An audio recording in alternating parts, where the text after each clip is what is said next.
رحمۃ اللہ وبرکاتہ۔ بسم اللہ والصلاۃ والسلام علی رسول اللہ۔ سوال آیا ہے بچے کو یا کسی بھی عزیز کو محبت میں کسی جانور سے تشبیہ دی جا سکتی ہے؟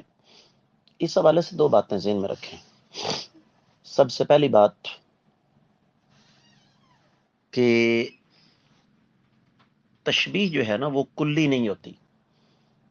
مثلا کوئی اگر یہ کہے کہ میرا بیٹا شیر ہے تو اس کا مطلب یہ نہیں کہ وہ جنگل میں رہتا ہے، یہ بہادری کی بات ہوتی ہے۔ اسی طریقے سے ایک بندہ کہتا جی میرے بیٹے کو چلتے ہوئے دیکھ کر ایسے لگتا ہے جیسے چیتا چل رہا ہو، تو یہ اس کی چال کی تعریف ہے۔ بالکل اسی طرح یہ جو ہمارے مار خور ہیں، ایک زیر زمین جنگ لڑ رہے ہیں دشمن کے خلاف، تو ان کے بارے میں یہ کہا جاتا ہے کہ بلی کی خاموشی اور عقاب کی تیزی، تو یہ مشابت اس وجہ سے ہوتی ہے، اس میں کوئی حرج نہیں، لیکن ایک تو اس میں مبالغہ نہیں ہونا چاہیے، اور دوسرا اس میں توہین کا پہلو نہیں ہونا چاہیے۔